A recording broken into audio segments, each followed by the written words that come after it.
En este video vamos a ver cómo realizar las pruebas no paramétricas en R.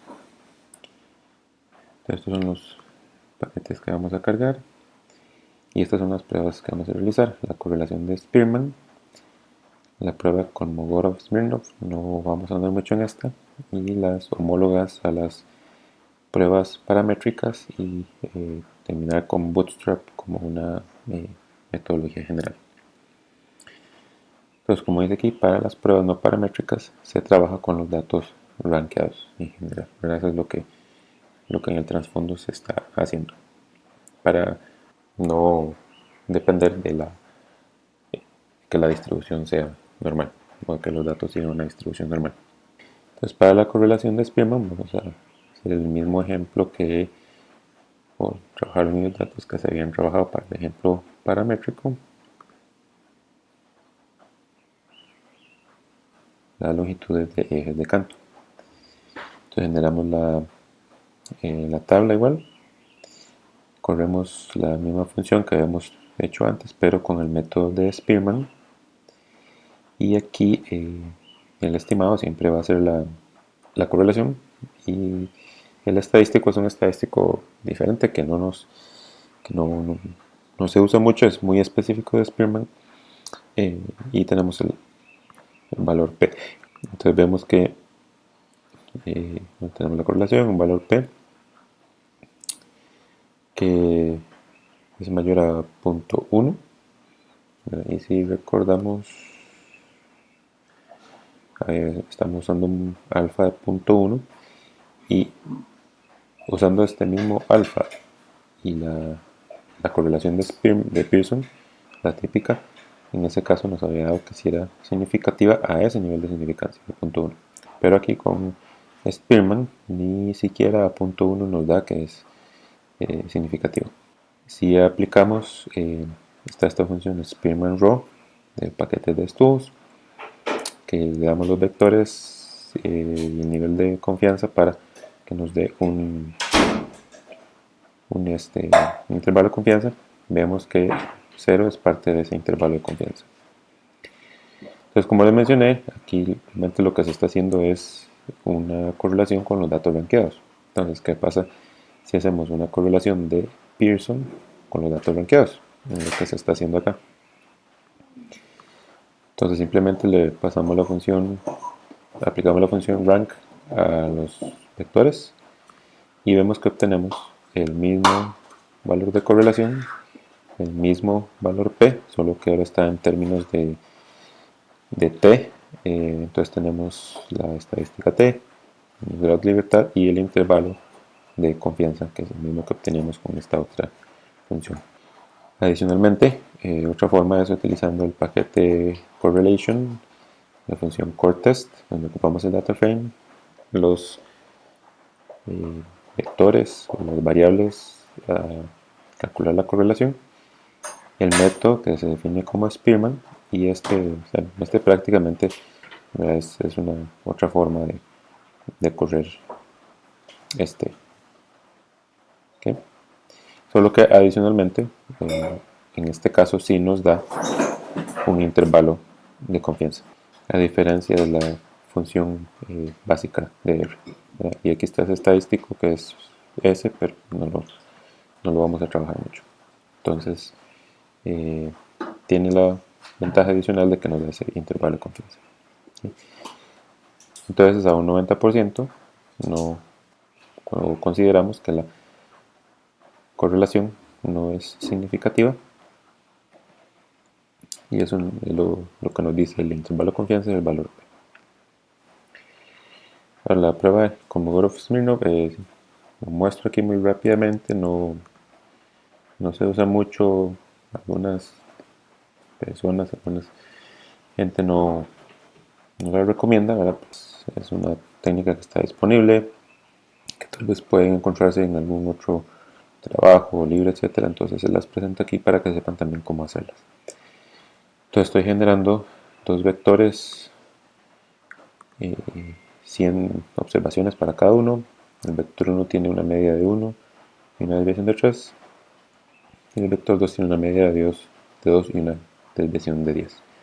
Entonces simplemente con la función keyes.test le puedo pasar dos vectores y lo que hace es que me los compara a ver si provienen de la misma población o tienen los mismos parámetros. Con la función tidy simplemente lo muestro aquí de manera más ordenada. Tenemos el estadístico, que sería el estadístico de el valor P, que es muy pequeño, ¿verdad? Entonces lo que nos dice es que de la hipótesis nula, ¿verdad? Es que las muestras tienen igual forma o siguen una forma propuesta, entonces la hipótesis alterna, dado que se rechaza la hipótesis nula, es que no tienen la misma forma, ¿verdad? Y eso lo podemos ver en el gráfico, en este gráfico de acá, ¿verdad? Donde la muestra 1, que tenía una desviación mucho menor, es más esbelta, mientras que la muestra 2, que tiene una desviación mayor, es mucho más suavizada. Entonces se observa esa diferencia, ¿verdad? Y recordar que el estadístico de era la diferencia máxima entre las pruebas. Ahora también podemos compararlo con una muestra. Entonces podemos hacer la misma prueba. Del primer argumento es el vector y el resto de argumentos es una función de probabilidad, en este caso una distribución normal, con los parámetros a partir de los cuales en este caso yo generé mi muestra. Entonces, para determinar si de hecho siguen esa distribución que yo escogí. Entonces tenemos un estadístico, ¿verdad? Pequeño, un valor P grande, que nos dice pues que los datos de este vector tienen cierta similitud o pudieran provenir de una distribución con estas características. Y lo mismo con la segunda variable de y, utilizando los argumentos que usé para definirlo. ¿Okay? Entonces vemos que inclusive cuando yo genero una muestra grande a partir de unos valores establecidos, que el valor P puede variar, y entonces por eso es que a veces recomiendo tener un poco de cuidado con la prueba, porque puede ser un poco sensible. Pero aquí se las presento y el gráfico de comparando ambas muestras. Entonces, este gráfico podríamos hacerlo igual, un gráfico de caja de bigotes, etcétera, donde lo que se hace es que se grafica la curva de densidad empírica. La prueba de rango con signo de Wilcoxon es la homóloga a la prueba T de una muestra o prueba T de dos muestras dependientes, donde la hipótesis nula es que la mediana o el valor de tendencia central de la muestra es el mismo o igual a un valor de tendencia central hipotético o con el que se desea comparar. Y entonces vamos a usar los datos del ejemplo de la vermiculita y compararlos con el valor de 7 que habíamos usado anteriormente. Entonces, si se dieron cuenta, aquí estaba tardando en calcular los resultados. Ya les menciono por qué. Entonces tenemos la función wilcox.test, así como teníamos la función t.test, donde tenemos argumentos similares. X es mi vector, mu es mi valor hipotético a comparar, y bueno, aquí hay que definirle explícitamente que nos da intervalos de confianza. Nos da un estimado de la tendencia central de la muestra, un estadístico que, si recordamos, es el estadístico T, para esta prueba, un valor P y un intervalo de confianza para esa medida de tendencia central de 5.5 a 6.85. Entonces, usando la estimación y el valor P, vemos que si lo comparamos con un valor de 7, entonces no es un valor probable o para nuestra muestra, si asumimos que es una muestra del 95% que contiene al valor de la población. Para el tamaño del efecto estaba la correlación de Pearson como tal, que se basaba en el estadístico Z a una aproximación a la distribución normal. Entonces, eso es lo que hace esta función del paquete rstatics, donde por defecto tenemos que pasarle un data frame. Entonces está este enFrame, que lo que hace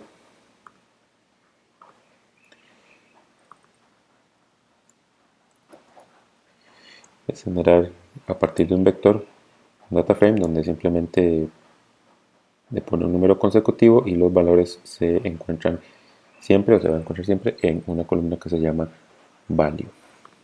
Entonces eso es lo que nos le da aquí, es de que aquí es como una, en el caso de una regresión, de modelo de regresión para una única muestra. Entonces la variable, simplemente calculamos el intercepto, por decirlo así, lo comparamos con un valor de 7, le pedimos que nos dé un intervalo de confianza a cierto nivel, y por lo que estaba tardando en calcular es porque esta función hace uso de la técnica de bootstrap o remuestreo para calcular el intervalo de confianza. Entonces agarra, si no me equivoco, hace un remuestreo de 1000 y sobre eso calcula el intervalo de confianza. Entonces por eso también es que incluyo acá esta función para que siempre el resultado del bootstrap, que es una técnica aleatoria, sea el mismo. ¿Okay? Entonces, si ustedes corren este código, les va a dar un mismo resultado. Entonces, por eso era que estaba tardando haciendo el remuestreo. Entonces, tenemos un tamaño de efecto de 0.77 y un intervalo de confianza de 0.38 a 0.91. Entonces, podemos utilizar, y aquí nos da una interpretación de la magnitud. Y recordemos que también para esta prueba teníamos la correlación de rango biserial, que la podemos calcular con esta función del paquete fxize. Entonces le damos el vector para el caso de una muestra, le decimos con qué valor queremos compararlo y le ponemos el intervalo de confianza. Entonces recordemos que es diferente el tamaño del efecto, entonces nos va a dar diferente, y por supuesto el intervalo de confianza pues va a ser diferente. Bien. Pero entonces con estas dos podemos calcular los diferentes tamaños de efecto, y bueno, y aquí está adicionalmente nos dice, ¿verdad?, explícitamente con respecto a qué valor se estaba comparando. Entonces, ¿verdad?, en este caso de nuevo se encontró un resultado significativo similar al de la prueba T de una muestra.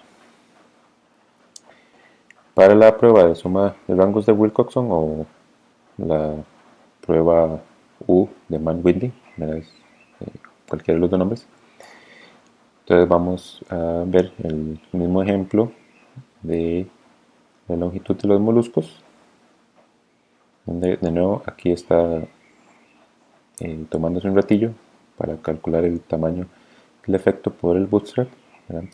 Pero entonces procedemos igual. Aquí definitivamente ocupamos trabajar con la notación de fórmula, entonces por eso lo estoy pasando a un data frame ordenado.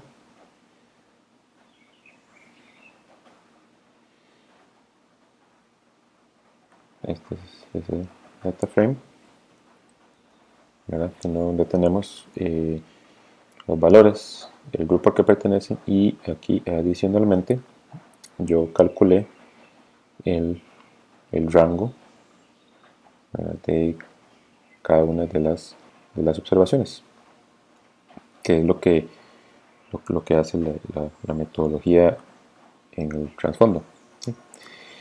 Y eso también para a la hora de encontrarlas o hacer un resumen estadístico por el molusco, el tipo molusco, entonces obtener el resumen estadístico para los valores originales y para los valores blanqueados. Entonces, comparando la mediana con la media con la mediana, porque técnicamente por ser no paramétricos estamos usando más la mediana que la media para ver qué tanto difieren entre los valores originales y los valores rankeados. Entonces de aquí salían ese valor de 10.9 y 20.1 que aparecían en la presentación del ejemplo.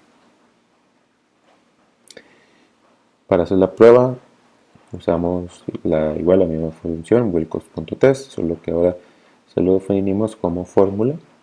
Le decimos el data frame donde están los datos y de nuevo le pedimos que nos dé un intervalo de confianza.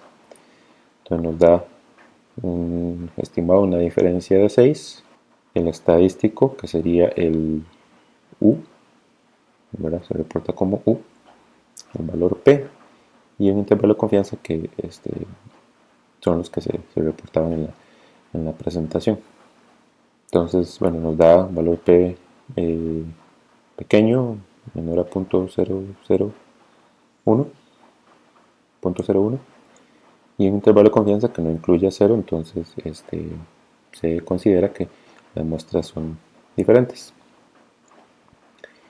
Para el tamaño del efecto usamos de nuevo la misma función que antes. De nuevo, como es un bootstrap para los intervalos de confianza, le defino un punto de partida y de nuevo hay que definirle primeramente el data frame y luego la relación de valores con respecto al grupo, y me da un tamaño efecto de 0.52, me da los dos tamaños de las muestras y el intervalo de confianza, en este caso de 0.22 a 0.74, así como una interpretación del tamaño del efecto.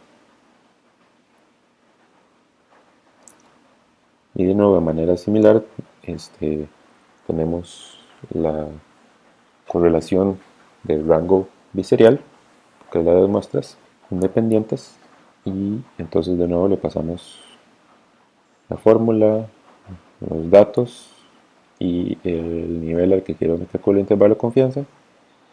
Nos da la correlación, ¿verdad? De nuevo, diferente porque son métodos diferentes, y el intervalo de confianza respectivo. ¿Okay? Entonces de nuevo, este es usando estas fórmulas o las del Wilcox-F-size, es la que se obtiene, es la correlación de Pearson a partir del estadístico Z, y las del paquete FX-size son las correlaciones de rango biserial.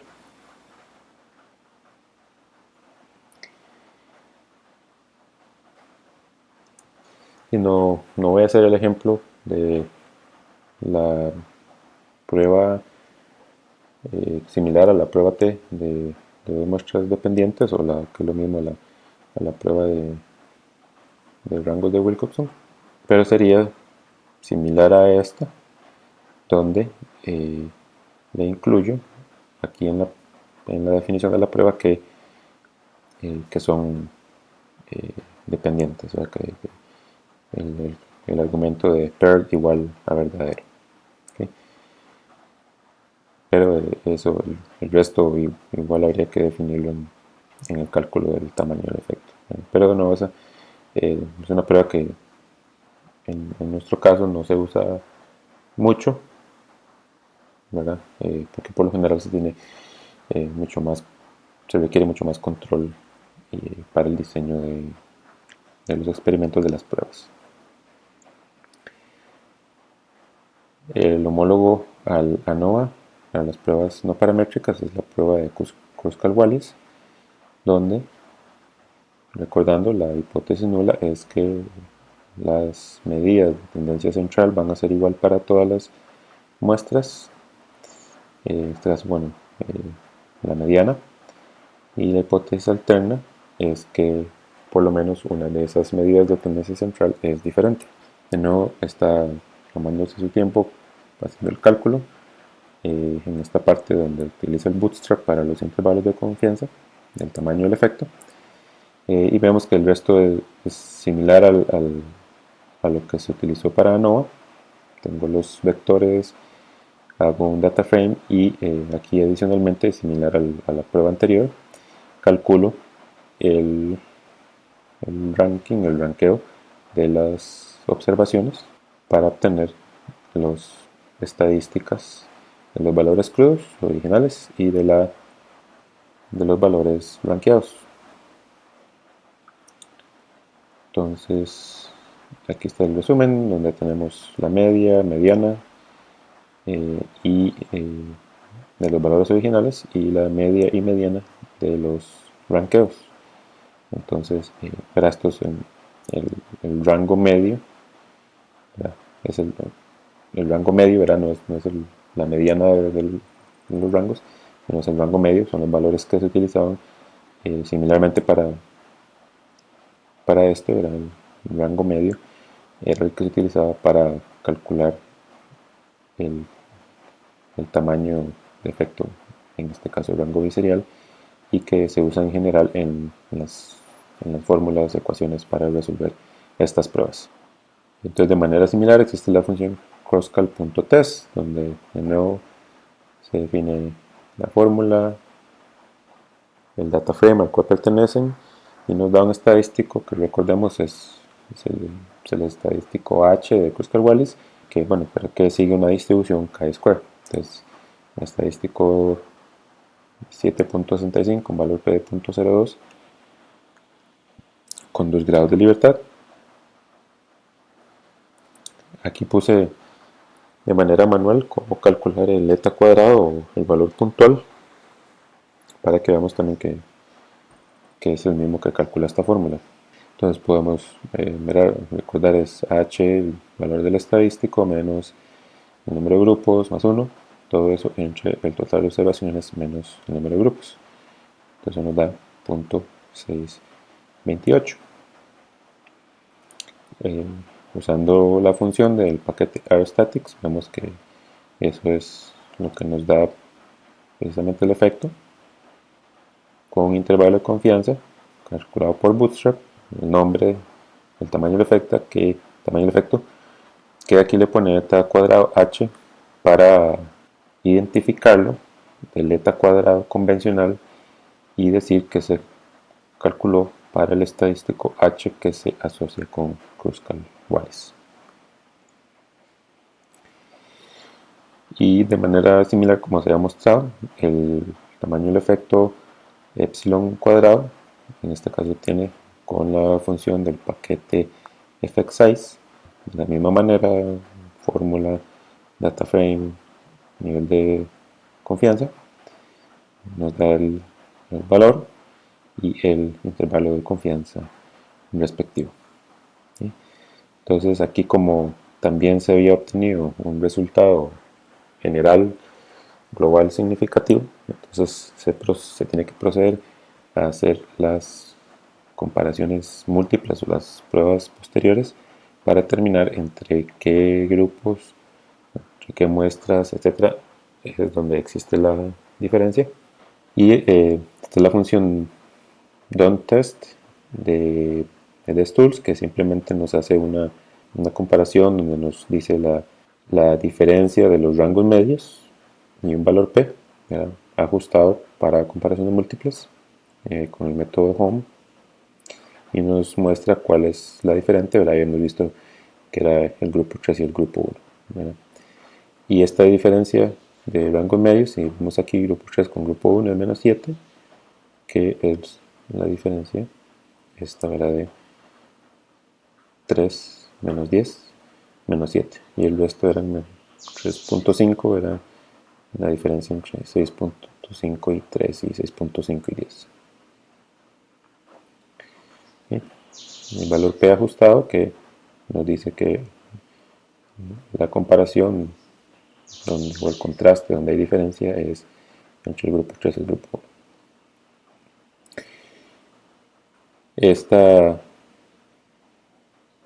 Este código lo que hace es utilizar diferentes funciones para incluir la comparación múltiple utilizando esta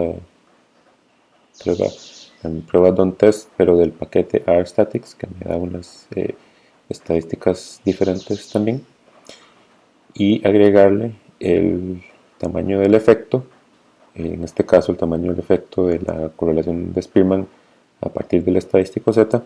Entonces tenemos la comparación, el tamaño de muestra de cada uno, el estadístico, es el estadístico que se usa para DUN, el valor P, el valor P ajustado, ¿verdad? Que es el mismo que obtenemos aquí arriba,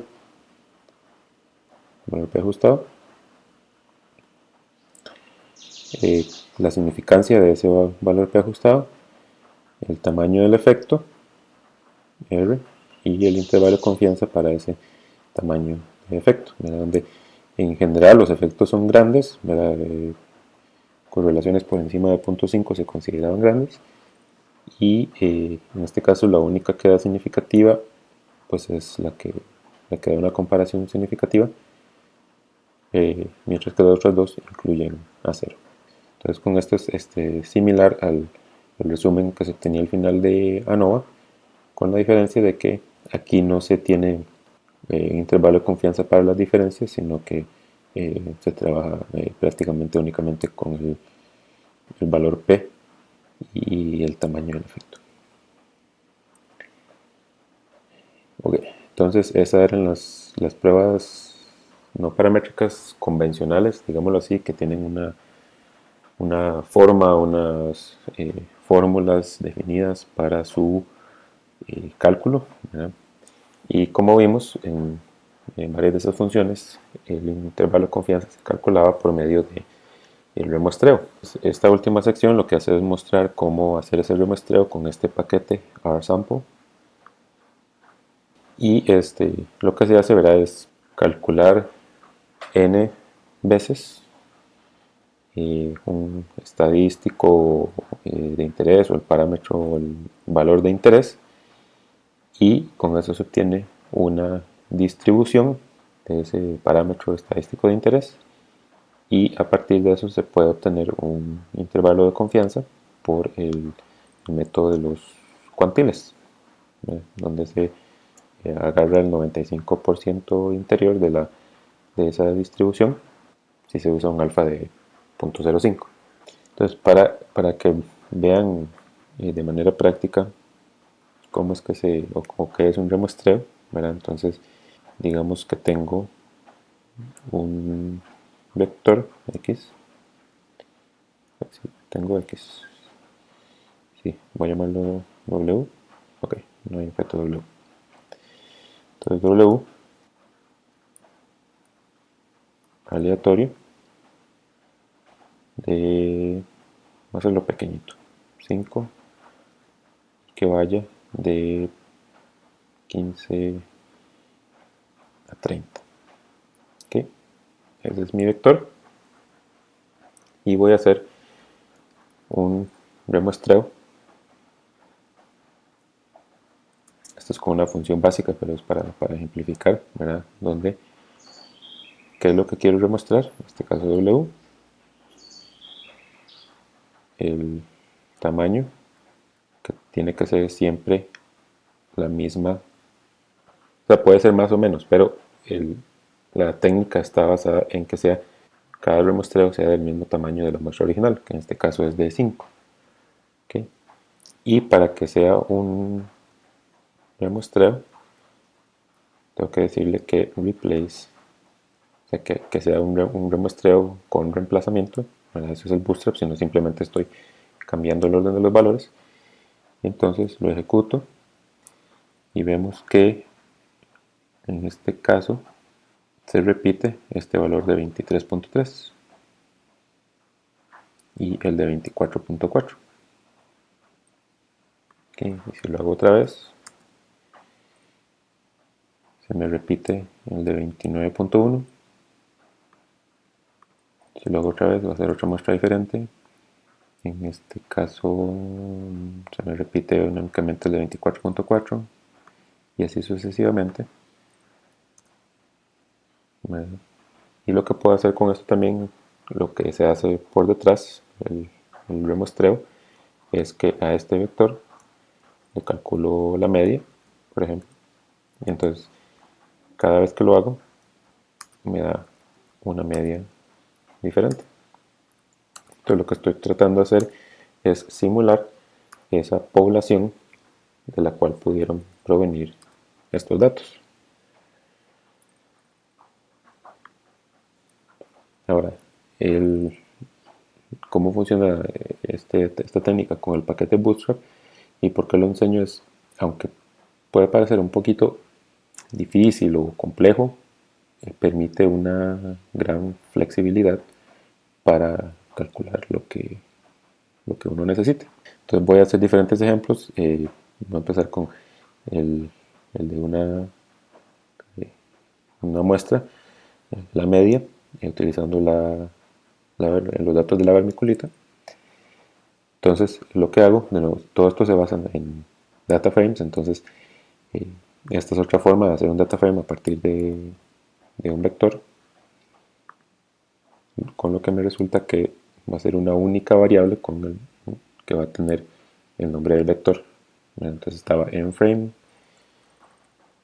y tibble, que son diferentes formas de hacer más o menos lo mismo, solo que el resultado sí va a ser diferente. Y en frame es más general en términos de que siempre la variable va a estar en una columna que se llama var, ¿verdad? Pero para este caso, y también para mostrarles algo diferente, les enseño cómo generar ese data frame con una función tipo. Entonces, la función bootstraps lo que requiere es un data frame, un tipo precisamente, y cuántos remuestreos quiero hacer.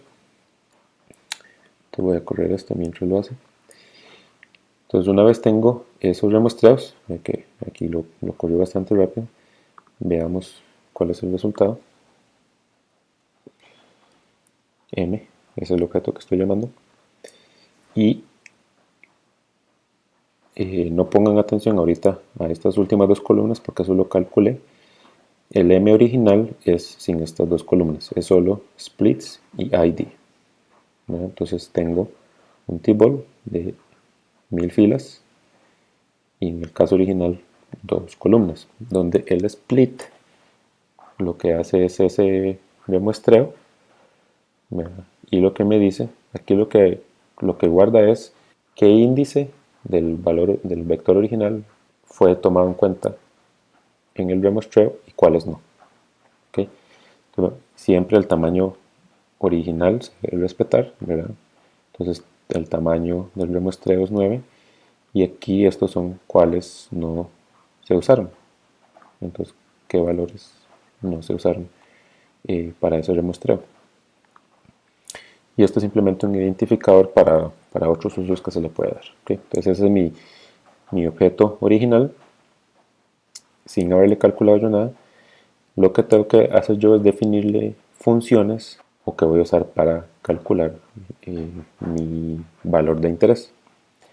Entonces, con el split o los splits, lo que pasa también es que siempre este primero, lo que está, digamos, antes del slash, es lo que se llama el dataset de análisis, y el que estaba después era el dataset para, para corroborar, digamos así. Para nuestro caso, solo vamos a usar el de análisis porque es el que nos interesa, el que tiene los valores remuestreados, mientras que el otro es el que llaman assessment o de corroborar, de asesorarse, ¿verdad? De asegurarse. En este caso no lo vamos a hacer.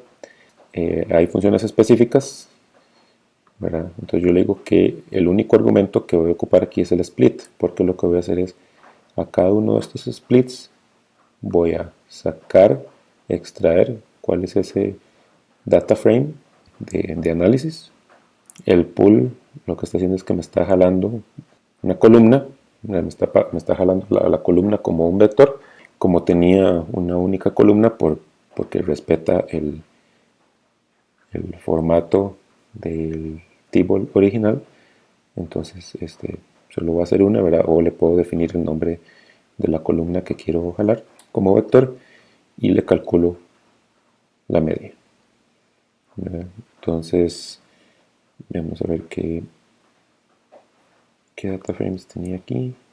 Está, bueno, el de mol, ¿verdad? Entonces, por ejemplo, si yo le pido mol pool, siempre me va a jalar la última variable, que en este caso eran los ranking, pero si no, yo le digo la posición que quiero, era la primera posición, eran los valores originales, la segunda posición eran los grupos, o se lo puedo definir por nombre,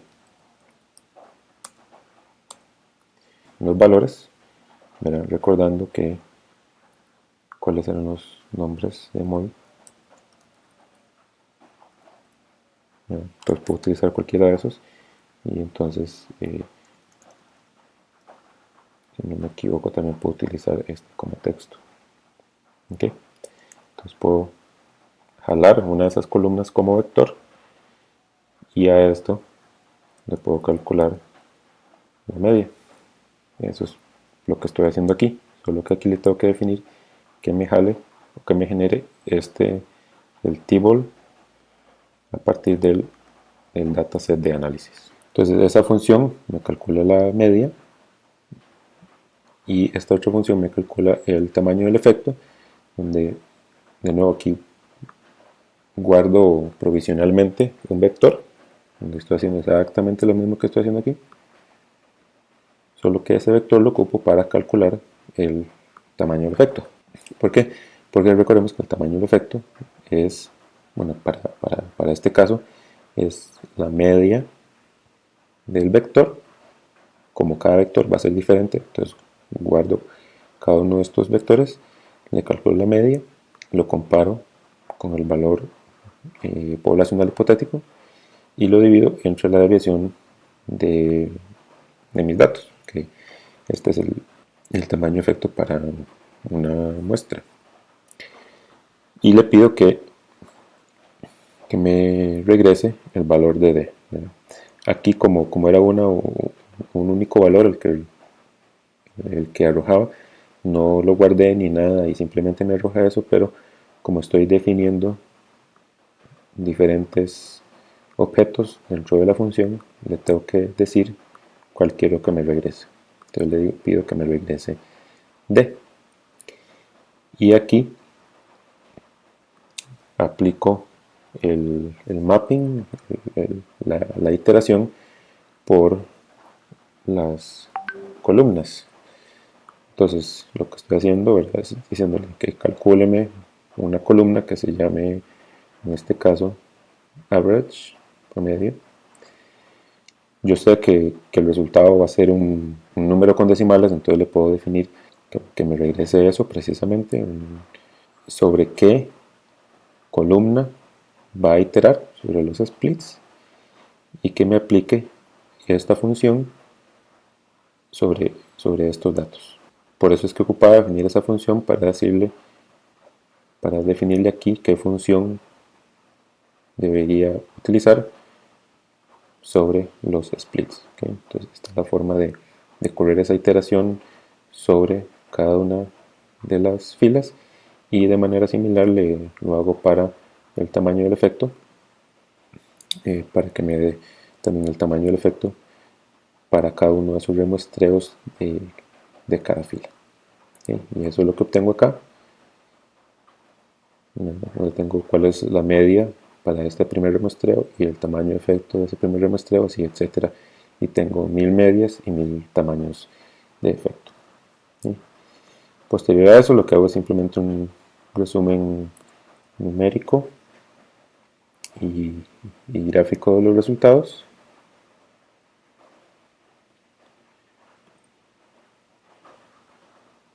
Que es lo que me interesa, sobre todo el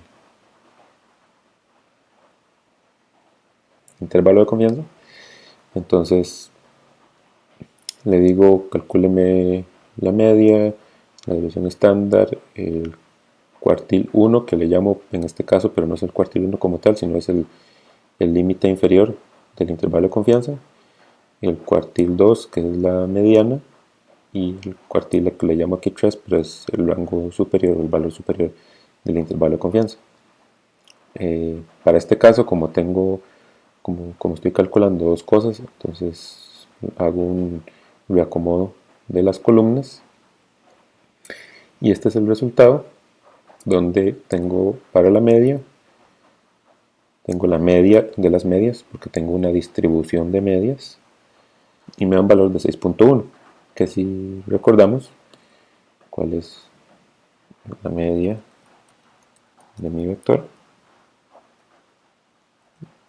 6.14, vemos que este no anda muy perdido. La desviación estándar, esta es la desviación estándar de la distribución de medias, entonces es lo que sería mi error estándar, ¿verdad? Porque ¿cuál es la desviación estándar de mi vector? 0.803, ¿verdad? Entonces no es lo mismo, ¿verdad? Porque el error estándar era esta sobre la raíz del tamaño, que era 9. Entonces, 0.268, ese es mi error estándar. Vemos que anda muy cerca para este caso. El Q1, que sería el límite inferior del intervalo de confianza, y el Q3 sería el límite superior del intervalo de confianza, y la mediana, simplemente para ver qué tanto difiere de la media. Y tenemos lo mismo para el tamaño del efecto, el D, la media, el valor más probable del tamaño del efecto, menos 1.3, la desviación estándar, pues como para tener una idea de la dispersión, el límite inferior del intervalo de confianza, el límite superior del intervalo de confianza y la mediana. ¿Okay? Y adicionalmente lo puedo graficar, donde la variable que quieran graficar, ya sea a, v, g o d, simplemente la ponen aquí y esa es la que se va a graficar aquí. Entonces para este caso grafiqué la media, entonces esta es mi distribución de medias, donde la línea roja corresponde con la mediana y las líneas azules corresponden con el intervalo de confianza. ¿Okay? Entonces eso es para tener una idea y bueno, y compararlo con, en este caso, con el valor de 7, vemos que acá afuera. ¿Okay? Entonces eso es lo que hace el remuestreo, me genera una distribución de mi valor de interés y sobre el cual puedo calcular estadísticas para sacar conclusiones. Entonces, los otros ejemplos aquí lo que hacen es pues mostrar otros usos. No voy a ahondar mucho en estos, sino simplemente mencionar rápidamente qué es lo que están haciendo. Mira, en este caso estoy calculando una regresión de la longitud por el afloramiento. Mira lo que sería el caso de la regresión para una prueba T de 2 muestras. Y entonces vamos a ver que se guarde, que siempre me mueve. Entonces este R cuadrado lo pongo como ejemplo como para calcular un intervalo de confianza para un R cuadrado, ¿verdad? Entonces genero de nuevo un tibor, tiene que ser un tibor, donde tiene que ser en formato ordenado, ¿verdad?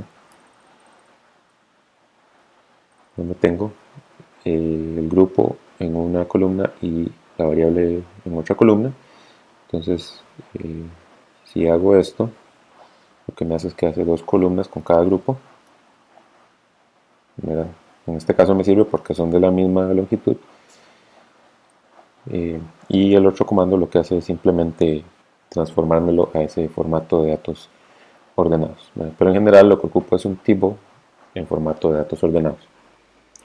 Igual hago los bootstraps sobre este data frame 1000 veces, y en este caso, como tengo una variable de grupos, puedo decirle que siempre me mantenga la proporción de observaciones en el grupo respectivo. Entonces, en este caso tengo 15 observaciones en cada grupo. Entonces, en cada remuestreo voy a tener 30 observaciones en total, donde 15 van a ser del grupo 1 y 15 van a ser del grupo 2. Entonces se hace como un remuestreo dentro de cada grupo. ¿Okay? Eso es lo que hace este argumento de strata, es decirle cuál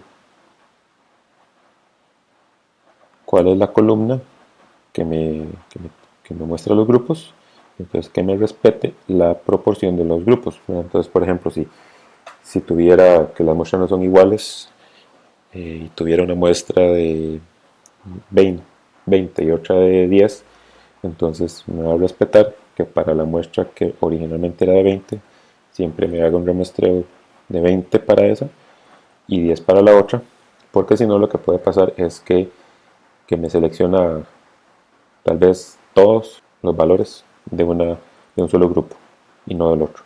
Entonces eso me puede llegar a generar remuestreos desbalanceados o aún más desbalanceados si las muestras originales no son de tamaño, y me puede generar problemas a la hora de hacer los cálculos. Entonces, como les mencioné, aquí es simplemente una regresión donde de nuevo puedo trabajar sobre los splits, obtengo el data frame. Como yo sé que mantiene los nombres originales de mi table original, entonces yo hago una regresión de la longitud con respecto al grupo y tengo que decirle que los datos son estos que estoy acarreando. Entonces eso es lo que significa el punto, que lo que estoy acarreando, como ahora no es el primer elemento, entonces tengo que decirle lo que vengo acarreando a dónde cae en la nueva función. Entonces para eso se usa el punto. A ese modelo lineal le calculo las estadísticas de ajuste o extraigo el R cuadrado. ¿Okay? Entonces lo que estoy haciendo, de nuevo le aplico de manera iterativa, sabiendo que obtengo un valor numérico sobre los splits, aplico la función y lo que obtengo de nuevo es esto, Bootstrap, donde tengo los splits. Ven que siempre aquí de 30 y ven que en este caso no uso 9 y el R cuadrado, un R cuadrado para cada uno de estos modelos lineales. Y aquí de nuevo simplemente calculo la media, valor inferior del intervalo de confianza, mediana y valor superior. Entonces con eso tengo una distribución de R cuadrados donde puedo obtener a su vez un intervalo de confianza. ¿Okay?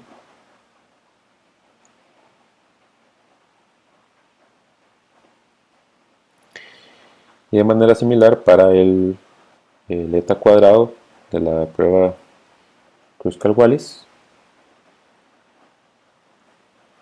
Esta sería la forma en que podemos hacerlo con este paquete. De nuevo ya habíamos guardado el data frame o el table en este data frame.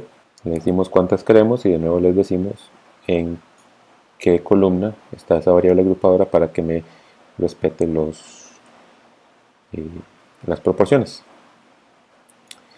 Y aquí esta es una función un poquito más compleja, ¿verdad? Porque como estoy calculando el eta cuadrado así a pata, como dice una mano, entonces tengo que obtener diferentes